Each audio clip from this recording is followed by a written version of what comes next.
বিকেল হতে সবার মাথায় একটি টেনশন কাজ করে, আজকে কি নাস্তা বানাবো। তাই আজকে একদম সহজভাবে কি করে বিকেলে নাস্তা বানাতে হয় সেটাই করে দেখাবো। যদি ভিডিওটি ভালো লেগে থাকে লাইক দিয়ে দেখা শুরু করবেন। আজকে যে নাস্তাটা তৈরি করব সেটা হচ্ছে কলার বড়া। আশা করি সবার কাছে ভালো লাগবে। কে কী নামে রাখেন অবশ্যই কমেন্ট করে জানাবেন। আমি এখানে 3টা মাঝারি সাইজের কলা নিয়েছি, তাতে দিয়ে দিব 1/4 কাপের মতো চিনি। আপনার চিনিটা পছন্দ অনুযায়ী দিয়ে দেবেন, কিন্তু 3টা কলার জন্য 1/4 কাপ চিনি পারফেক্ট। হাত দিয়ে ভালো করে মাখিয়ে নিচ্ছে। এটা ব্লেন্ডারে করতে যাবেন না, তাহলে একদম প্লেন হয়ে যাবে, খেতে কিন্তু একদম ভালো লাগবে না। এখন দিয়ে দেব 1/2 কাপ পরিমাণ চালের গুঁড়ো এবং 1/4 কাপ পরিমাণ ময়দা, স্বাদ মতো লবণ, 1/4 টিস্পুন বেকিং সোডা এবং 1/4 টিস্পুন বেকিং পাউডার।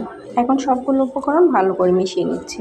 এখানে আমি কোনো পানি ব্যবহার করব না। কলা এবং চিনি গলে যে পানিটা উঠেছে সেই পানি দিয়ে একদম পারফেক্টলি হয়ে যাবে। আমার প্রায় 5 মিনিটের মতো সময় লেগেছে। এই কাজটা একটু সময় নিয়ে করার চেষ্টা করবেন, তাহলে দেখবেন একদম সফটলি হয়েছে।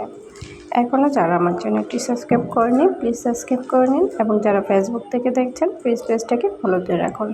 এই নাস্তাটি খেতে অনেক বেশি সুস্বাদু, একবার বানিয়ে দেখবেন। একটি প্যানে দিয়ে দিব 1/4 কাপ সয়াবিন তেল। তেলটা যখন সামান্য গরম হবে এই পর্যায়ে পিঠাগুলো দিয়ে দিচ্ছি।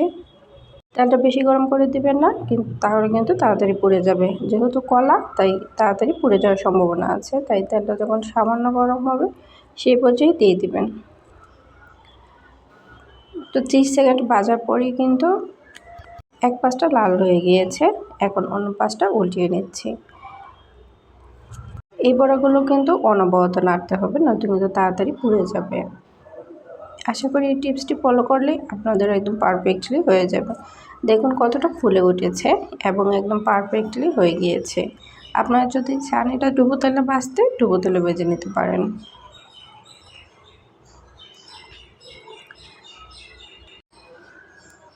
তো ভাজা হয়ে গিয়েছে, এখন আমি তুলে নিচ্ছি। এভাবে করে সবগুলো বানিয়ে নেব। রেসিপিটি কেমন হয়েছে অবশ্যই কমেন্ট করে জানাবেন, এবং আপনারা কিন্তু বাচ্চাদের টিফিনেও কিন্তু এটা দিতে পারেন। ওরা কিন্তু চোখ বন্ধ করে খেয়ে নেবে, বুঝতে পারবেন না কি দিয়ে বানিয়েছেন। তখন সাথে থাকার জন্য সবাইকে ধন্যবাদ। আল্লাহ হাফেজ।